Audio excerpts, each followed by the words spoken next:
In 2018, the leading source of energy of our country is coal, a non-renewable energy source. Why?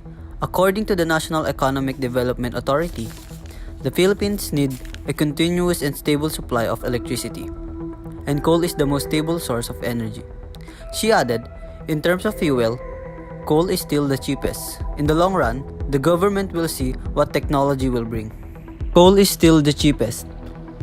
But the Philippines had the highest price in electricity in Southeast Asia according to Department of Energy. Even in Asia, as of January 2018, Philippines is still the second highest in Asia on the average electricity price. It is clear that based on our electricity, coal is not cheap. But it isn't also just about money.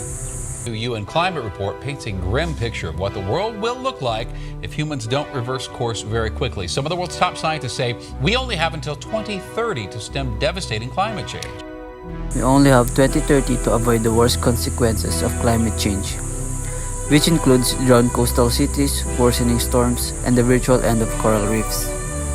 According to the Department of Energy, an average coal-fired power plant, which is still our country's main source of energy, emits 0.97 tons of carbon dioxide per megawatts per hour, which is equivalent to the emissions of 2,325 miles of driving.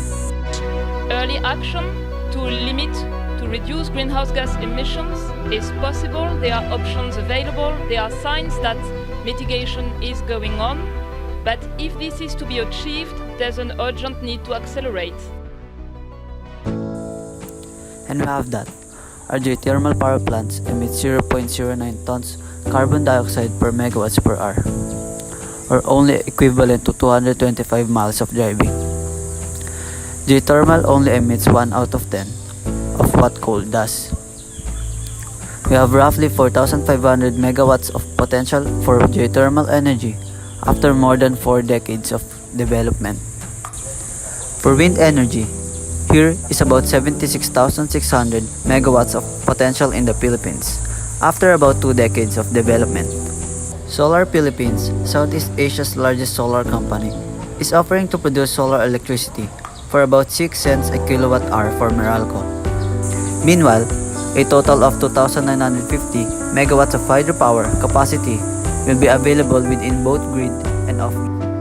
It is clear that our country is already have some progress in establishing renewable energy, but there is still more effort to be done for it to be the leading source of our electricity and power.